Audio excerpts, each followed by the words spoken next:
Good morning. Good morning. How are There we you? go. I'm good. How are you?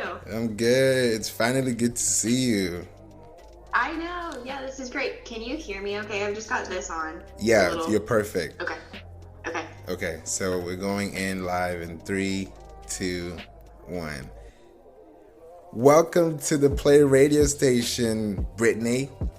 Hello. I'm happy to be here. I'm happy to see you. Like, this is exciting. We've been talking for months. Yeah. And, thanks to Clubhouse, and we've really grown and we've shared some rooms, and seeing you and talking to you is a whole different experience. And I think that should happen for people when they're online, because you can't really see people, so there's that social media distance. But when it comes to like this, a podcast, it's like, oh, this is even better. Right. Yeah. This is who I'm talking to. No, it's great. I'm really excited. Me too. How's everything going with you? Good. It snowed here. So I told you I recently moved to Vermont. This is the third time it snowed, and we're like nearing the end of April, so it's kind of crazy. Right. Yeah. See? Wow, it's all snow. Oh my goodness. I think we got like 3 or 4 inches. So we ran out. We had to grocery shop. So, boring morning. Oh my goodness. So what time do they open in the morning? What time do they open in the morning?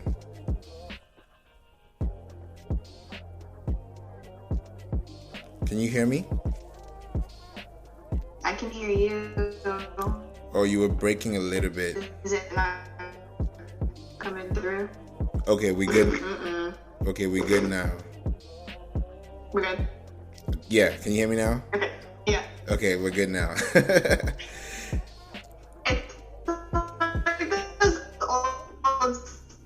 Cell phone commercials, like, can you hear me? Can you hear me now? I know, like it keeps on breaking. I don't know why, but I don't know. It's technology sometimes. Mm-hmm. Well, if we need to, what worked for me last week is I turned my video off, and then we were able to. Yeah. If that works. That's different. Let's see. Let's hopefully, we don't get cut out. Yeah, I'll cross my fingers. Yeah, I was asking, what time do you guys open your grocery stores? I think it's about 7 or 8. We got there about 8:30. Okay. Mm-hmm. Wow, they open really early. That's good. Yeah. What is it around you where you're at? Well, it's around like 8, 9. I've never really gone at 7. Maybe if it's like for other people, sometimes, they would open for the first hour but I've never really gone at that time. But I think morning is usually better because there's less people. You can get what you need. It's fresh. You can just get out quickly. Yeah. There were like 10 people, I think, at the grocery store when we got there. And half of them were employees, so it was perfect. Yeah. Exactly. It's so good to have you here. I want people to know more about you and what you do and why you're here today. Why am I here? So I'm a massage therapist. I also advise other massage therapists on what they can do to start and run their own massage practices. I've had my own for over 6 years. I've been licensed for over 8. And I just love helping people help themselves, whether that looks like me showing a client how they can help themselves between sessions, or if it's me showing a massage therapist how they don't have to spend a crap ton of money and a lot of time to get a practice up and going. Yeah. That's kind of like my strong suit, and I really love it. Yeah. That's amazing. Now, tell us more about the importance of massage therapy, because people hear it and they either think left or right. It's not a straight process thought, because not everybody has gone through that therapy session. Nobody has really had themselves their bones cracked. No one has really felt, sometimes they may not even want to stretch. So the people who have no idea about this and why it's important, how do you bridge that gap? That's a great point. So part of what I love with using social media, Instagram in particular, is that you really get to showcase and show people what you do and how you're different and why they should book with you. So I am not the person that you go see for the relaxation Swedish massage that you would go to like a fancy spa. And that's kind of like the bulletin that I put up first thing when I talk to people. I'm like, I'm not your girl if that's what you're looking for. Like, I can point you in that direction, but that's not me. So there's different types of massages. And when I'm working with a client who's new to massage therapy, period, I really like to get them to think through, what is it that's going on with your body? What are you noticing? What are your goals? And I'll even have that conversation with people when they're calling me to book. And that's why I like not having online booking on my site, which we can get to eventually, I'm sure. Yeah. But I like having that phone call because I can talk with someone and hear what they're saying, but I can make sense of that in my massage therapist brain and say, okay, if you're looking for more of like a foot massage for the whole hour, that's reflexology, go talk to so-and-so. So yeah, there's different types of massage styles. Asking really good questions of the massage therapist is important. The massage therapist asking you really good questions is important, and that's something that I don't see happening from either side really frequently. So that's something that I like to open people's eyes to, whether it's a client or a massage therapist. There's different,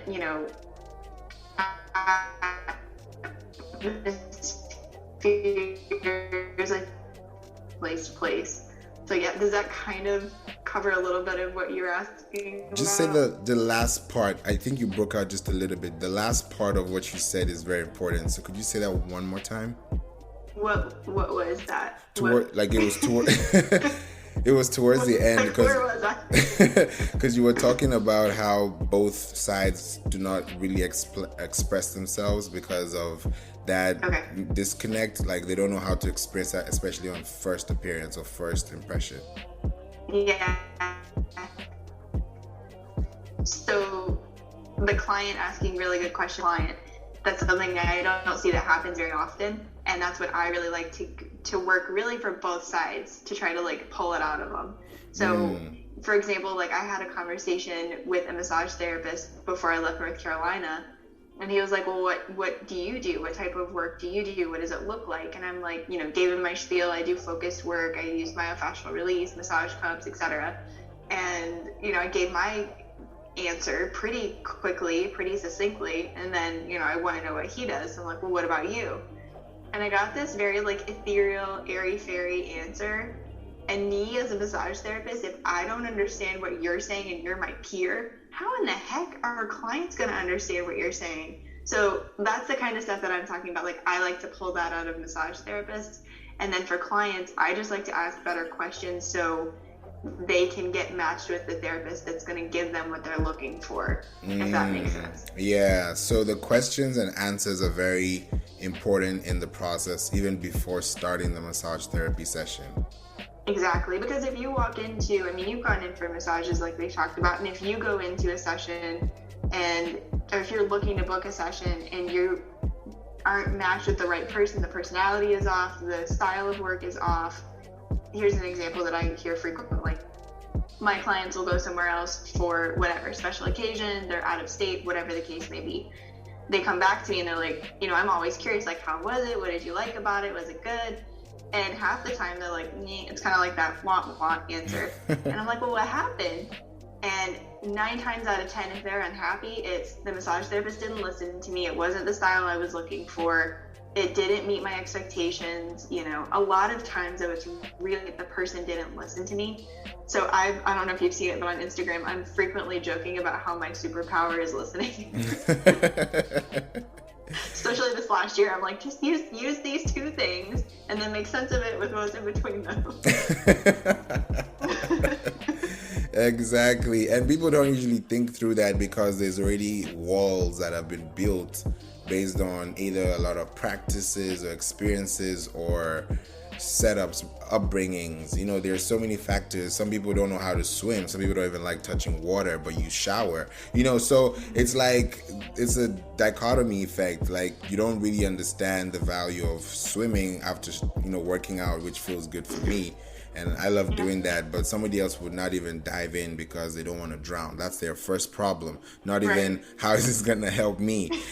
So. I don't want to die. Exactly. I don't want to die. I don't want to drown. I just want to touch the shore. I just want to be on the shore. And I'm okay with that because everybody is entitled to what they want. But when you think about the other side of fear, which is courage to now start asking those questions and being more open and being more recipient, that's where most massage therapists, I think, need to build that culture rather from a corporate perspective, which is possible because they come in, they get their service, they make their payments, everyone's happy. But I think it's better if you go to a place where there's cultural standards that actually you go to, just like you go to Chick-fil-A and you know that when you get your food, you'll be like, my pleasure. Right. You know that that's coming because it's a cultural setup, and at the same time it's very courteous. There's that chivalry, there's that approach to like, we care about your food enough to actually thank you for being with us today.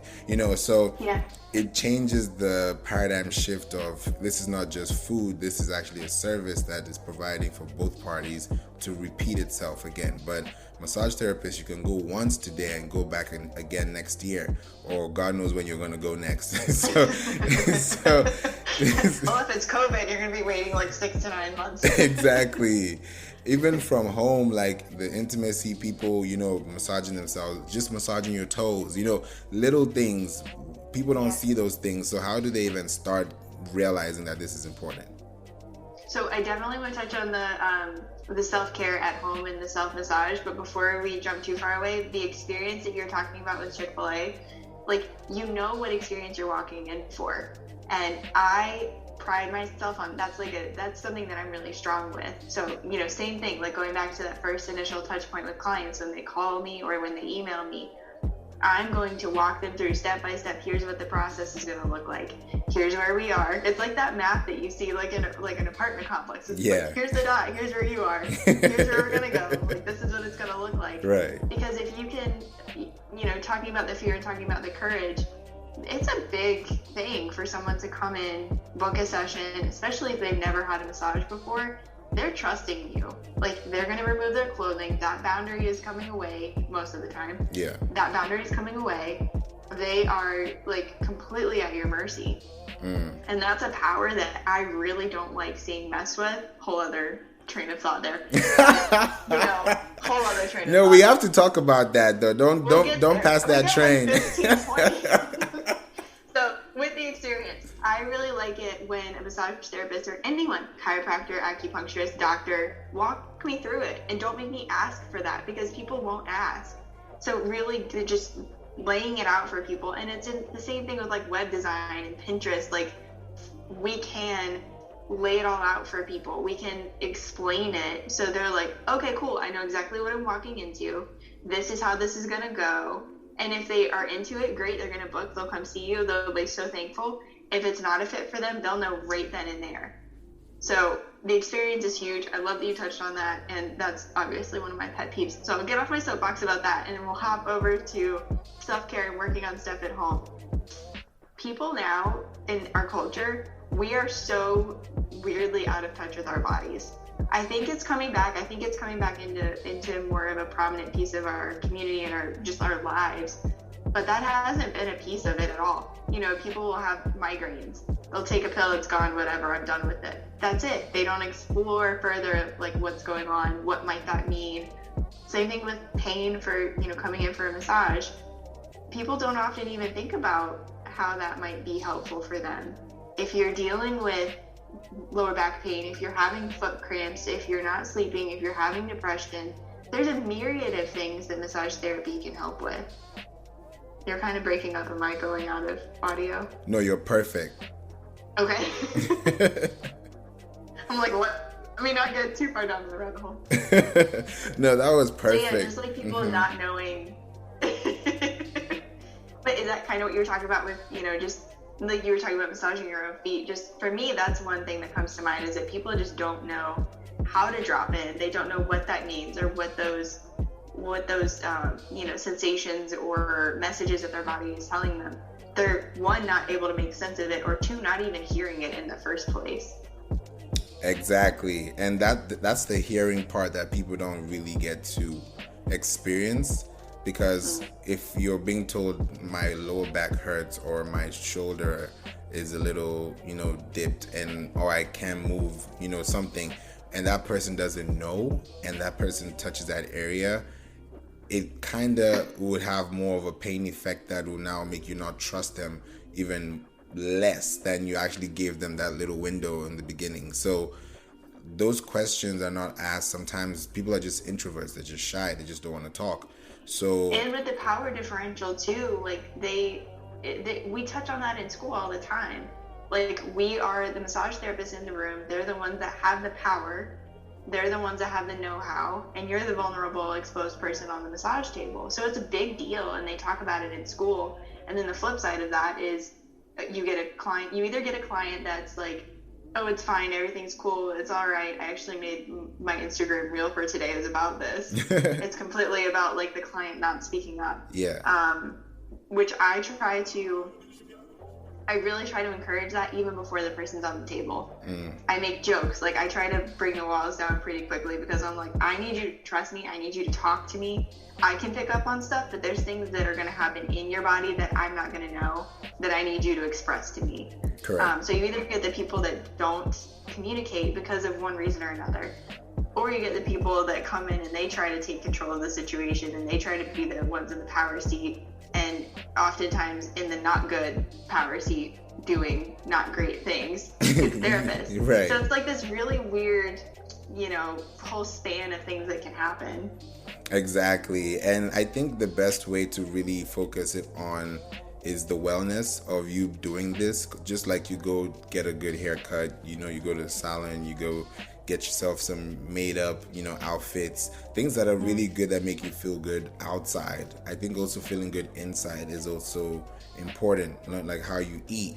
The last time I went to a massage, the first question they asked was, do you stretch? And the first thing that came to my mind is, I've now been working out, COVID, so that was my excuse. I'm in that mode. Exactly. So I'm like, yeah, that's a very good question. And that just made me think like, wow, if I'm feeling hard or tense and it stays like that, it's not going to be healthy going forward. So I said, you know what, I'm going to go back in the gym, and now I work out at least 3 times a week. Sometimes I go all 6 out of 7, so sometimes I just want to work out, feel good, and I realize that it helps me too. It's not just me working out and not trying to get big or trying to lose weight. It's more so this is a mind thing. I'm sweating, I'm feeling those electrolytes. I'm really being my best self, in that moment, that I can really say, okay, I worked out today, I feel good.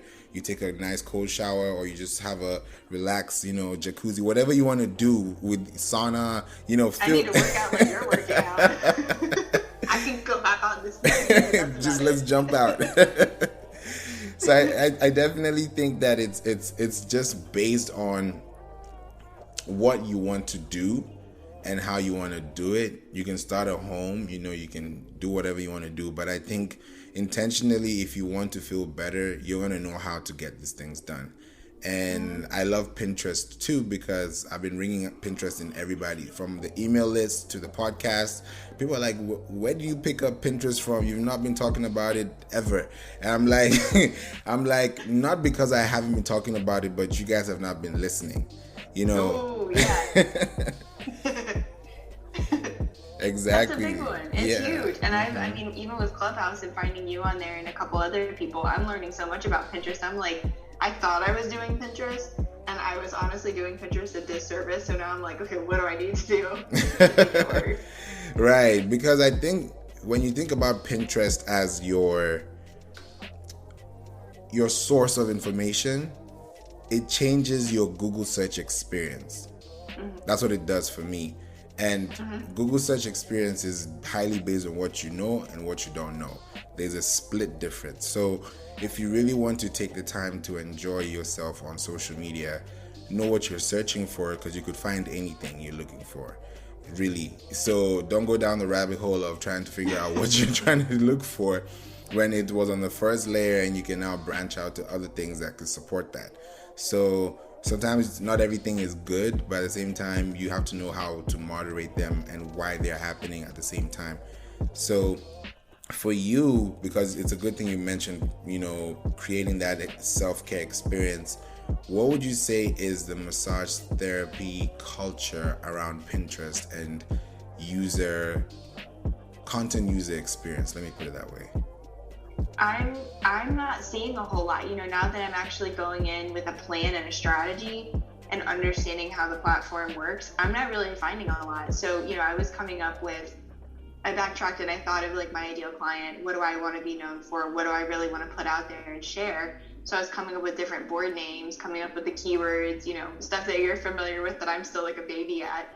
And I wasn't finding a whole lot for some of the topics that I wanted to talk about. Okay. So I was talking about it with our mutual friend, Crystal, and she's like, oh, you could own that space. I'm like, what? I can? Oh, yeah, definitely. Yeah. And not many people are talking about it because wellness, health, nutrition, good living, food, recipes, those things live on Pinterest like a breath of fresh air. Like people look for those things on a daily basis. They save them. Absolutely. Yeah, they're already there. Like that piece is there. I don't know, like chiropractic, massage, acupuncture, PT. I don't feel like that's so much built up yet. So I'm really excited to get in there and like blow that up because I'm like, I can do this. I got that. Exactly. I really feel like you can, because when you look at it, Pinterest is a place where you find anything and everything. You could find the amazing articles there. You could just find an Instagram post. You could literally find anything. So when you think about what you're creating as an authority, I think Pinterest would be the best place for you to start that, because one, you'll claim your website. That shows that you're real. It shows that you're authentic. It shows that you have a strong foundation. And then on top of that, you're on social media supporting the same Pinterest that you're using. So now when people search for you, even though they don't know what your name is, they know what you do and they still find you. Then they get to see you, they get to know your name, they get to like what you say. You're building stories, you're building interactions, and then also the quizzes. You have amazing classes, which I would love people to know about. And I want it to be something that when you use Pinterest for, which is a positive place, you're giving them tips, quick tips, they're saving it, you have a blog about it, and now you become more visual, which allows them to even trust you, which is the end result of the conversation, Absolutely. And then, there's so much to do there. But when we had one of our rooms recently, we had the 3 blind massage therapists that came in, and they were talking about how difficult it is for them to use that platform. So, now that I'm in there, now that I know people like you and Crystal, I'm like, okay, how can we talk to people at Pinterest? Is this even possible? Is there stuff that we can do on their behalf? Like, how can we make it so that everyone can, because it's such a wealth of knowledge, and like you just touched on, it's a positive place too.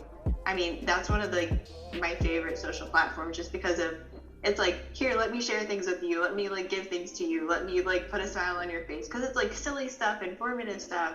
It's just, I love it. It's great. It's amazing. And when you think about what people use Pinterest for as a board of inspiration, either a secret board or a private board or a public board, you see that when people make those things, they envision them one day to experience the same thing. Whether it's a trip, whether it's a flight experience, whether it's a tip on finances, whether it's anything that's around a quote or something inspirational, it creates that being that, okay, if somebody can do it, I can do it too. And then you start to get really focused on the why, and then the right people start to come. Because the worst thing for you to have on Pinterest is a lot of followers or a lot of monthly viewers who are not following what you actually do. Yeah. And that's throughout all the social platforms, right? That's one thing that I'm seeing, that people are just like, I have so many people, and it's like, cool, that's great. I have a tiny group, I think. It's around 750 on Instagram, but they're so interactive, and I've got DMs every single day. I've got people interacting with stories. I've got, likes, comments, shares. So it's a small, but it's a mighty group, just like my email list. Everything I do is really powerful on a smaller scale. And I'm cool with that, because clearly I'm reaching people that, like you're talking about, are going to take action, are going to be involved, are going to just really like the information that's coming to them. So, yeah, just posting for posting's sake, even on Pinterest, you could, but it's probably not to your benefit or anybody else's. Exactly. It's not even about the number of followers anymore. Because even Pinterest don't care about followers. People don't really. That's one place I know people don't care about followers. You can have 1,000 followers, 10,000 followers, 2 followers, and people are still going to follow you or find you or search for you or save to their boards, because they're not focused on who you're following. They're focused on what are you adding to the table. And that's where the connection comes in.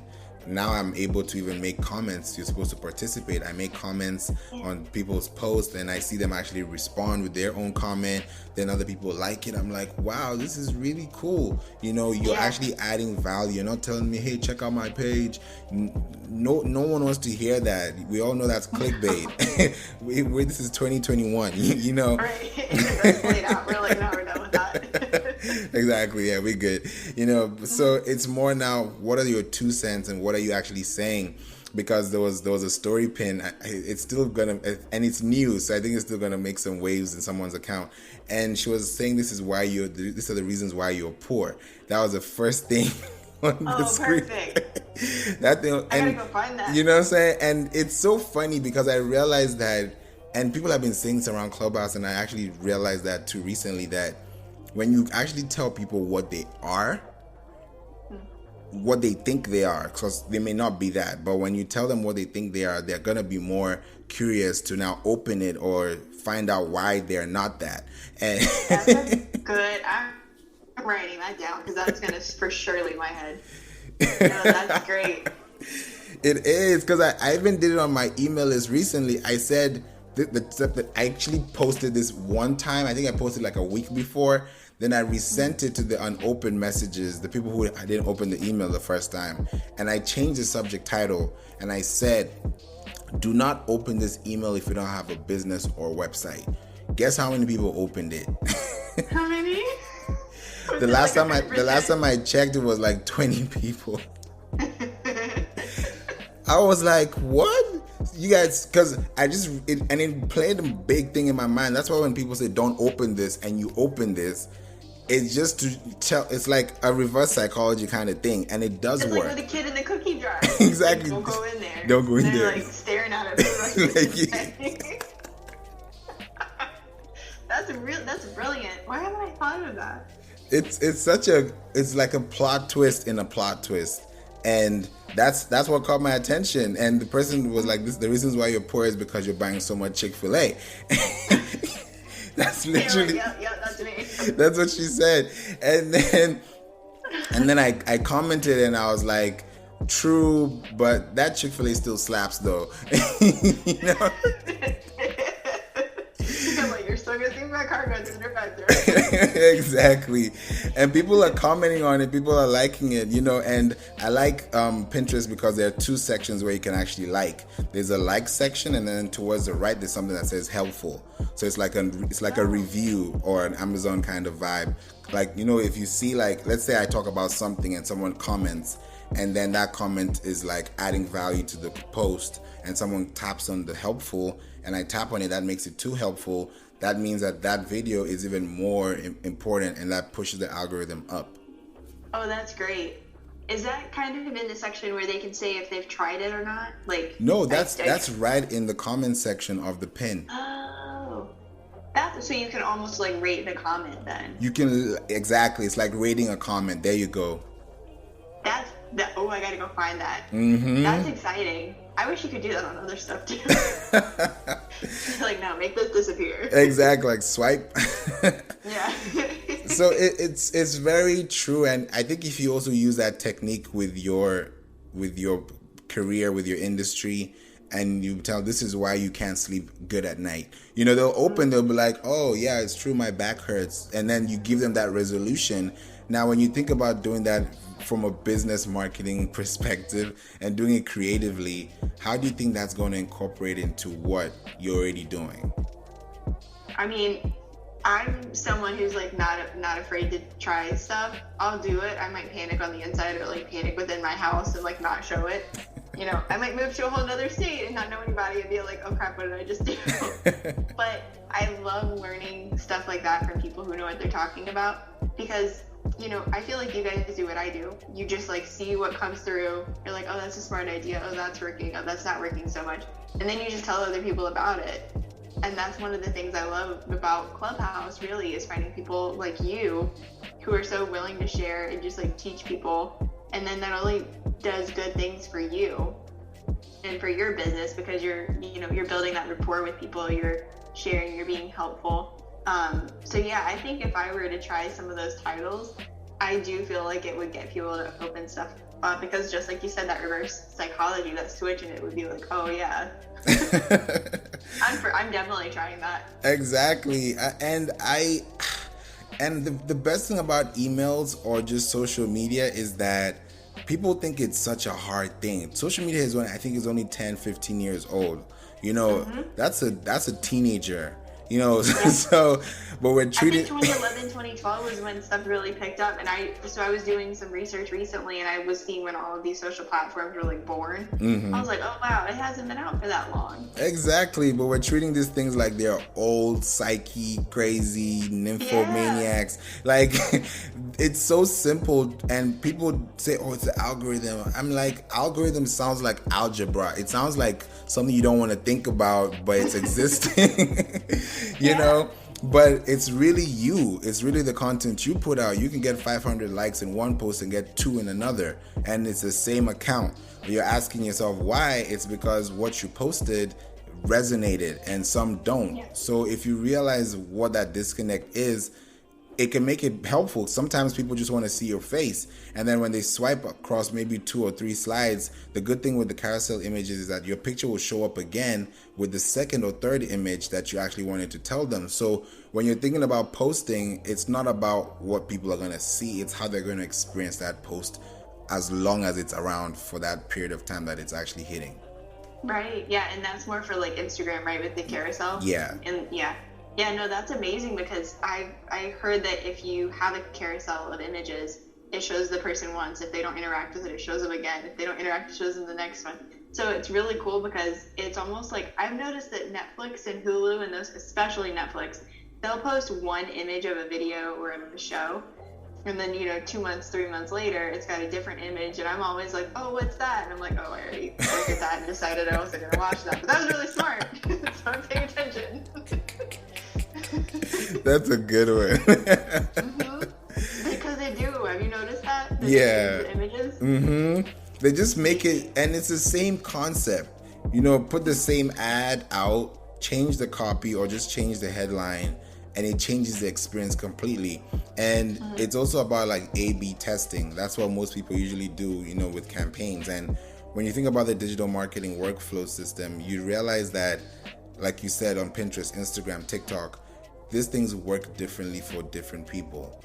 And you may not need all the number of followers to create an effect, because if one person can message you and actually ask for your services, then 2 people can ask for them, 3 people can ask for them. Imagine if 12,000 people are asking for the resource. Are you going to manage all 12,000? No. So people are thinking about the big picture, and they can't even focus on that one person who's actually interested. That's a really good point. It's almost like, I had a conversation this week with a friend, and she was saying, like, I know all the things to do with Instagram, I'm not doing it. And I'm like, well, tell me all the stuff that you find out, because I'll do it, because I've gotten that positive feedback from people that are like, I'm a huge introvert. No one believes me when I say that, but I'm a huge introvert. Like, stuff like this is great because it's one-on-one, but if you put me in front of like a group, I'm good, but I have to like manage my energy for the rest of the day. So, I don't love hearing or seeing myself on camera, but I've gotten over that. I've gotten over how I look. I've gotten over like what's in the background, because I realize people care what you say, and if you can help them, and if they feel like they're seen and heard by you, and that's what I try to do in everyday life anyway. So, getting the positive feedback, getting the comments, getting the DMs that are like, this was really helpful, or that was really, thanks for sharing, thanks for doing that, here's how you impacted my life. I was like, cool, I can get over myself and do a funny little reel and, move on with my day, because someone out there is going to care. And I almost feel like it's better to focus on that one person that you really want to help and think about what their problem is, and put out a resource or put out something that's going to make them smile or make them feel seen or heard, versus I want thousands or millions of people to be following me. Well, cool, but why? At the end of the day, like, why do you want that? Just for attention? Like, okay, but you could take that platform and really impact someone. Exactly. You can definitely make an impact with the little that you have. You don't need a lot to make a big impact. You just need a little drop in the ocean, and that does a lot. But most people are thinking too far without looking within, and it just boils down to how they process. And I love what you were talking about, breathing, with the Digital Thinkers United Club. Shout out to Tamara and Fit with CJ. I wish we had a horn. We need a horn. I know, like that's the best part of the show. I mean, they're great, but like the horns, that's on point. It's always on point. And you were talking about breathing, and I was actually in the gym when you were actually talking about that, and I tried it, and it was a huge difference. I was like, 4 seconds is a lot of time to actually breathe in. Like by the third second, you're like, hold up. But when you think about doing that consistently, it just makes you even feel better. So just let us know more about the breathing process when you also think about your health. Yeah, so this ties into what you were saying earlier about your last massage therapist that you went to, how they were asking you if you stretch. My thing is, I've kind of experimented with myself and with my clients in the last year, and I had people focus, and I had myself focus more on breath work versus stretching. And it was because of a friend of mine who's a physical therapist, Dr. Shannon DPT, I think, on Instagram. And she was sharing that she did all this research to compare the benefits of stretching to not stretching, or stretching before a workout or after a workout. And it really came to this nothing was different. It was kind of just like, oh, okay, people stretch, but that wasn't taking care of the root cause. So breath work is where she puts her focus and attention, and that's where I started putting my focus and attention. And that makes a bigger difference, I've noticed, with my small little bubble of myself and my clients. That makes a bigger impact than stretching. So if I kind of rationalize that in my head and break it down on a really basic level, your brain and your body are tied together. Like, period, no matter what, end of story. So if you can get your brain to chill out, your brain is going to tell your body then to chill out. And if you can do some breath work, you're taking all of your focus just to being body aware, in the moment, focusing on one thing only, and that's breathing. And it doesn't have to be this like woo-woo thing of meditation. It doesn't have to be this built up like you're going to sit there and breathe for 2 hours. No, just take 10 minutes a day. And my favorite breathwork exercise, just because it's simple and easy for just about everyone, is to take a 4-count inhale, pause at the top, take a 6-count exhale, pause at the bottom, and wash, rinse, repeat for 10 minutes. So I just sit anywhere. I'll find a timer. Usually it's on my phone. I'll time myself for 10 minutes, and I'll just sit there and breathe until the timer is off. So the whole time I'm sitting there, I'm like 1, 2, 3, 4, pause, 1, 2, 3, 4, 5, 6, pause. And it's just, that's what I'm focused on, and that's all I'm focused on. And it definitely gets my brain to chill. And then I notice that if I have a headache, if I have something I'm noticing in my lower back, whatever it is, if I've got pain or whatever, it will subside. If not completely, at least a little bit. So that's my kind of spin on why I do that and why I think it's important and why it's helpful. You know what's interesting about all this? Nobody really teaches you how to breathe. Right? You come out on day 1, second 1, and they're like, oh, I got this. No, some of us need help. Many of us need help. Like, sure, we're going to be breathing, and it's just a natural part of what happens, but we get so many pieces of input. In utero, when we're growing and being constructed, we're getting, input from mom, input from the environment that mom is in. We come out, we're kids, we're growing up, we're in whatever kind of environment we're in at that point. And then you've got different stresses, maybe that you put on yourself, that other people put on you, not to mention the actual physical things that we can live through, whether it's like an earthquake, a car accident, a fall, a surgery, whatever it may be. Like, our bodies and our brains and our spirits are taking on so much every part of every single day. And yeah, we take for granted, whether it's this physical, breathing being simple and taking that for granted, or whether it's the social media piece and how we try to make all of that stuff more complicated. Simple is usually the way to go. And everyone is like, oh, it's got to be harder than that. Like, this is too easy, that's just not possible. And it's like, no, whether it's breath work or digital marketing, it's keep to the simple stuff. Keep to simple messaging, keep the simple images, keep the simple breath work. Like, don't complicate it. Exactly. And most people should think about their health, because if working out, running, jogging, walking, hiking, riding on a bike, something that is actually taking your kinetic energy moving, your heart is going to react better. Sometimes when I love to work out, I look at my heart rate, see what's going on, the performance. Is it weight loss? Is it performance? Is it just, on the brink? Like, what am I actually feeling like, so that even when I'm running too, I don't feel tired, because it's all in the mind. You can literally think I'm tired and I can sleep on this couch for the rest of the day, right? Because I'm tired, quote unquote. Right, air quotes. No, the brain is a really powerful thing, and I'm sure we don't even know a tenth about it. I mean, there are people that specialize in it, but that thing is super complicated, and I'm sure we've only just scratched the surface. Literally. Yeah, like, I know you're in there. Exactly. When we talked about this thing earlier, and what I love about this podcast is that we are able to really divert and also include things that are part of us, because I don't like to have this whole thing of, oh, who's next? Oh, who's what question you're going to ask next? Because sometimes when you think about the experience of listening, it's not only what you're asking or what you're being answered, it's also why are we even talking about it in the first place.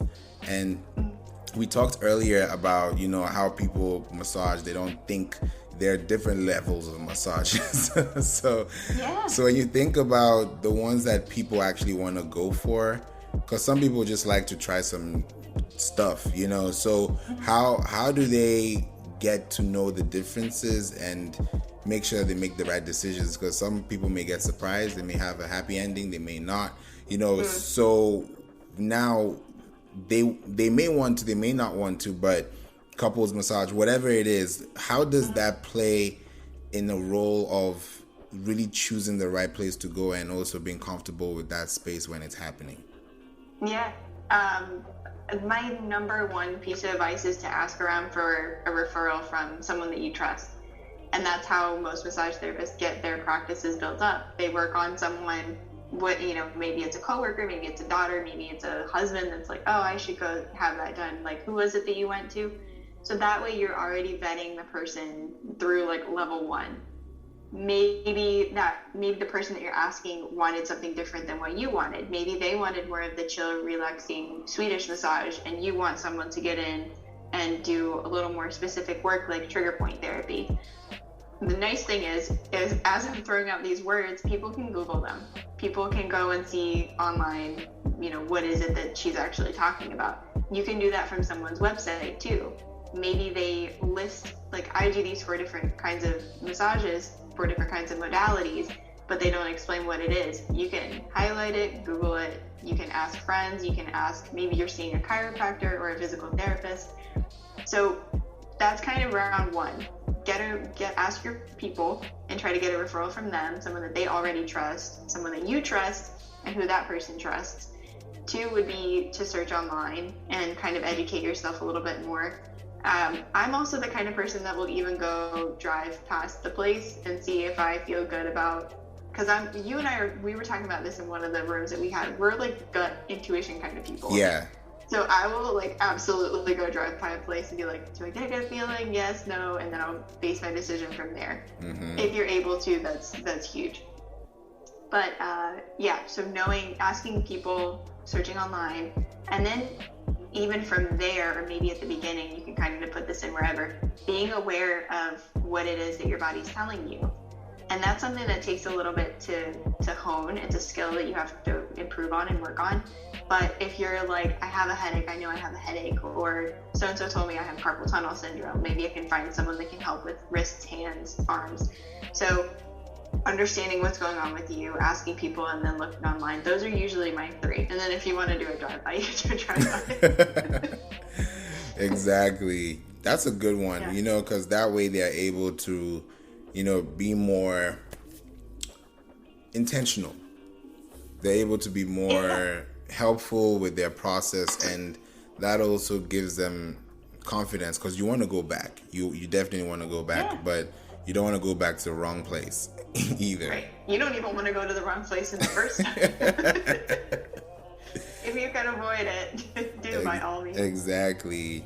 there's things to look forward to. So having a licensed massage therapist, weirdly enough, the state that I'm in doesn't require massage therapists to be licensed. And what that means is the person went through school, they graduated, they were able to, have good grades and graduate, and then they went on to take a board exam, and then they applied with the state, and they got a license. So that person had to jump through a few hoops. What they do here is someone can go to a massage school, or someone could just be like, I'm a massage therapist and I'm going to go register with the state. So they're registering with the state, which is different from being licensed by the state. And I believe Vermont might be the only state that does that. There may be a second state. I haven't really clarified that yet. Okay. But making sure on a website, or once you arrive at someone's practice, do I see a license? Do I see something that's like a certification that looks legit? Maybe you can actually also too, this is a good point, with the states that have licensing, you can go online and type in like find a massage therapist or massage therapy board. Usually those two phrases will get you to the right place. And you can type in, say you found like Sally whatever down the street. You can type in her name and the location that she's at, and if you don't see her pop up on there, you may want to be like, hey Sally, are you licensed? Like, do you have anything? Right. She may have been licensed at one point, it might have been taken away from her, or she may just never have been licensed in the first place, and that's where you should have, if not a red flag, at least a yellow flag go up. Something. Something. Like warning. Exactly. Yeah.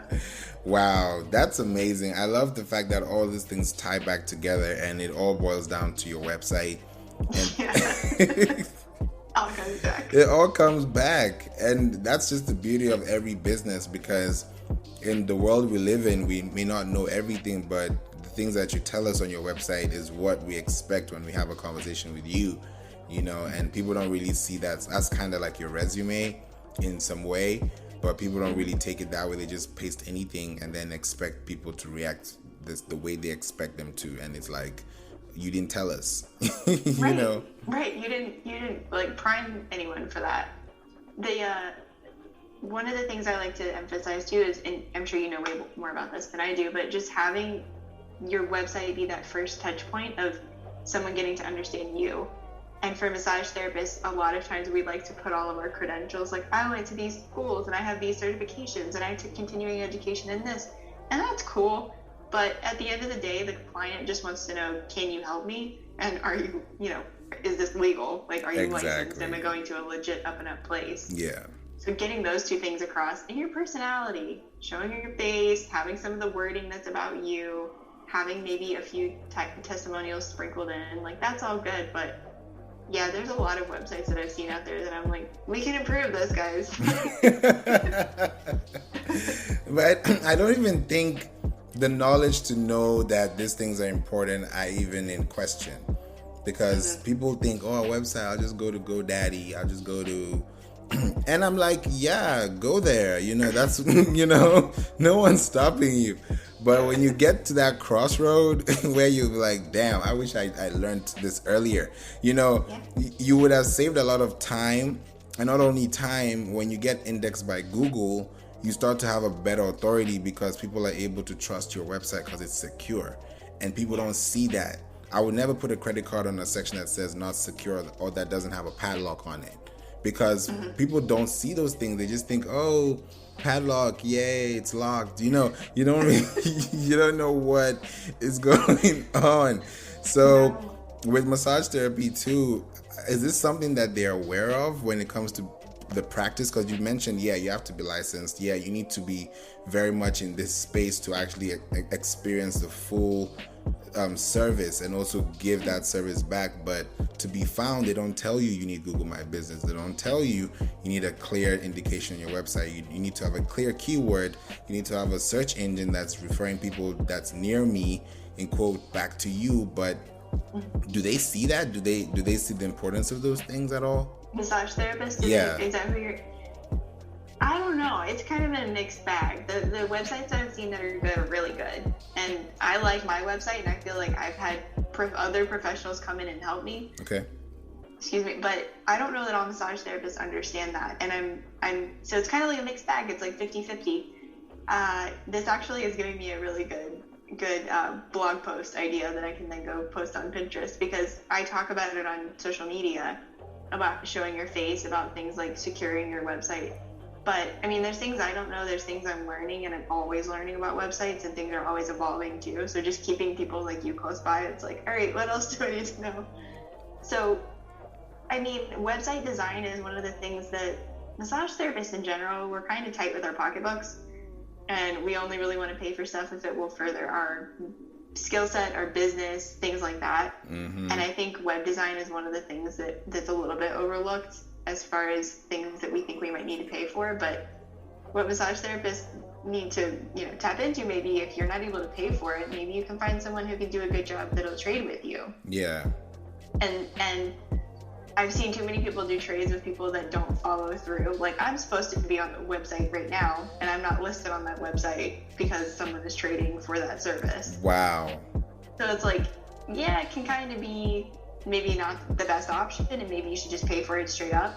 But if you're gonna trade, I guess my point there would be maybe vet them a little bit too, and make sure that they're gonna stay on it, and make sure that you're gonna be on it with them.